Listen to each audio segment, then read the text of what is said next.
balik lagi di channelnya Kursus Salon Murah atau Magic Beauty Salon Story. Oke, di video kali ini aku mau jawab pertanyaan nih. Kadang aku tuh males ngevlog, bukannya apa-apa. Kadang memori HP ngefull, mau hapus-hapusin, belum aku posting hasil-hasil foto atau video-video rambut di Instagram.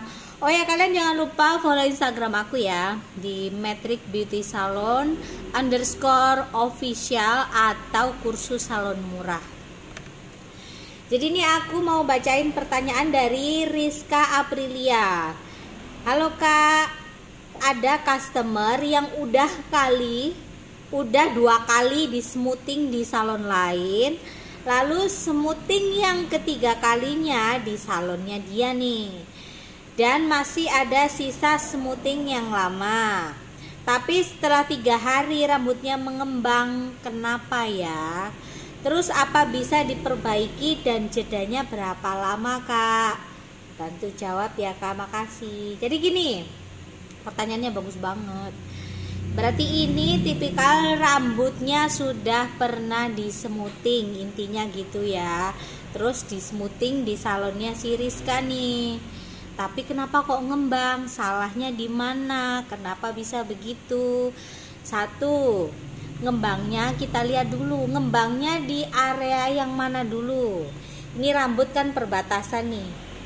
Anggap inilah rambut. Yang bagian sini sama sini ini rambut numbuh. Yang ke bawah ini rambut yang sudah pernah di smoothing ya. Berarti kejadian ngembangnya, kalau misalkan ngembangnya di sini, di rambut yang baru numbuh ini ya, itu berarti 1, obatnya yang pH-nya kurang tinggi.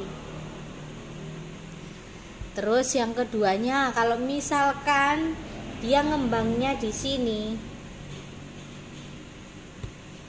kamu waktu ngolesnya itu ya lelet. Di samping itu, rambut yang sudah pernah di smoothing ini jangan kena obat smoothing dulu, gak boleh.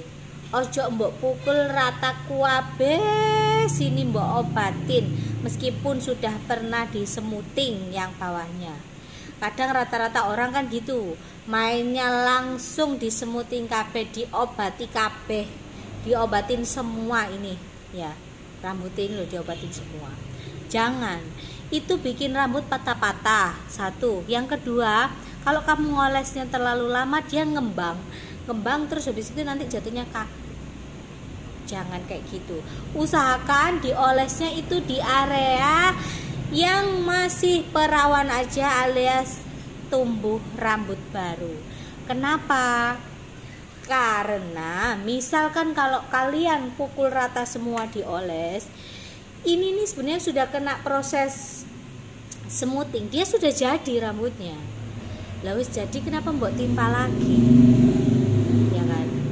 Kadang karakternya obat ini beda-beda. Kebetulan mungkin obatmu sama yang rambutnya di smooth dulu ini karakternya beda, akhirnya rambutnya bisa jadi mengembang ya. Kalau mengembangnya daerah sini rambut baru, itu berarti biasanya obatnya jenis obatnya kurang cocok di rambutnya kamu kasihnya. Misalkan nih dari rambutnya ini ikel-ikel tapi ikelnya gede-gede, kamu kasihin obat smoothing yang mungkin itu yang obat-obat normal kayak gitu, otomatis tidak cocok. Terus misalkan lagi kalau rambutnya ini lurus-lurus tapi kamu hajar pakai strong, dia kaget rambutnya, bisa jadi ngembang. Jadi usahakan dianalisa dulu rambutnya, jangan sampai kalian salah ngasih obat. Kalau kalian salah ngasih obat kejadian kayak gini, nanti next customer nggak bakalan datang lagi ke salon kamu. Terus lagi,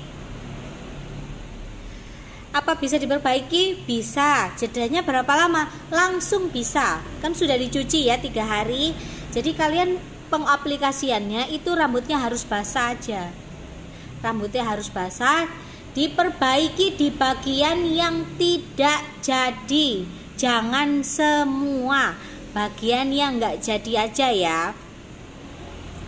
Terus habis itu, apakah prosesnya itu harus sama dengan smoothing kita di awal durasinya? Jawabannya enggak, harus lebih singkat. Kenapa? Karena jeda antara smoothing kita waktu perbaikan sama yang awal itu terlalu dekat, makanya kita nggak boleh lama-lama, dan usahakan cara ngerjainnya itu harus cekatan. Smoothing itu kuncinya di kecepatan tangan kamu sendiri sama obat yang kamu pakai. Dan aku juga nggak tahu ya ini si Rizka ini pakai obat yang apa, cuman aku bisa menyarankan kalau misalkan rambutnya ini keriting terus helaiannya besar-besar, cari obat smoothing rambut yang pH-nya tinggi ya.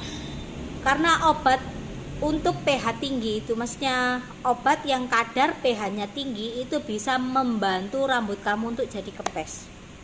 Tapi kalau pH-nya ini rendah, itu kalau untuk dicatok itu loh, kadang dia masih kurang bagus karena kurang cocok pH-nya sama rambutnya. Untuk tahu pH rambut itu tinggi apa enggak itu sebenarnya gampang. Ini aku kasih sedikit masukan buat kamu. Kalau misalkan waktu kamu ngoles obat step 1 ya, kamu ngoles step 1 terus dicuci, terus hasilnya itu sudah seperti lurus-lurus, itu berarti pH-nya tinggi. Tapi kalau waktu pengaplikasian obat step 1 terus dicuci masih ada ikel-ikelnya, itu berarti pH-nya rendah. Jadi kalian harus pinter-pinter tahu ini pH-nya tinggi apa enggak, rendah apa enggak, supaya kalau kalian nemuin klien terus kasusnya rambutnya yang seperti ini, jadi kalian nggak sampai bingung untuk ngatasinnya. Tapi secara keseluruhan smoothing gagal itu bisa diperbaiki ya. Dan kalau diperbaiki karena ini kesalahan dari salon, jangan sekali-sekali tarik duit. Kalian ini sudah hitungannya jual rugi. Jadi jangan lagi kalian ngecas customer kalian untuk mengembalikan citra rasa tanggung jawab itu sendiri. Jadi jangan sampai kalian narik uang. Ingat, soalnya kadang ada beberapa salon itu yang masih minta cas ke customernya, padahal itu kesalahan dari salon itu sendiri. Tapi kalau kasus seperti ini jelas banget ini salah di pengerjaannya. Terus satu lagi tips buat seperti Rizka, nyatoknya suhunya jangan tinggi-tinggi ya. Kalau untuk kita ngulang smoothing, suhu normal aja.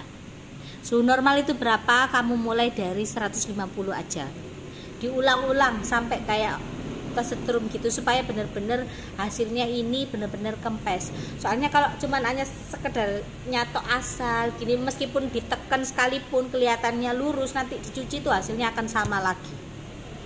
Jadi usahakan pencatokannya benar-benar matang, dan cari catokan yang elemennya ini seperti elemen setrika. Itu aja yang aku bisa sharing sama kamu. Kamu pakai ya boleh, karena selama ini yang misalkan kejadian seperti itu, kalau pegawaiku lagi ngerjain gak maksimal pun, aku pun harus ngulang dengan cara yang sama. Karena semua pekerjaan itu gak ada yang sempurna, karena kita bukan malaikat ya, yang ngerjain apa-apa itu harus benar-benar perfect. Pasti ada namanya sisi dimana kita ini ada gak bagusnya. Dan hal-hal kayak gitu itu wajar dialami semua salon, nggak hanya salon kecil, salon sing gede pun itu juga ngerasain kayak begitu, cuman mungkin jarang terekspos aja. Jadi terima kasih buat kalian yang udah nonton, dan buat Rizka sukses terus ya, jangan pantang menyerah. Salah itu wajar, nggak usah takut dikomplain, karena hidup itu ya wis seperti itu, ada pro ada kontra, ada berhasil ada nggak berhasil. Tapi selama kamu mau benerin itu, berarti rasa tanggung jawab kamu tinggi, dan itu patut dipertahankan. Oke, terima kasih.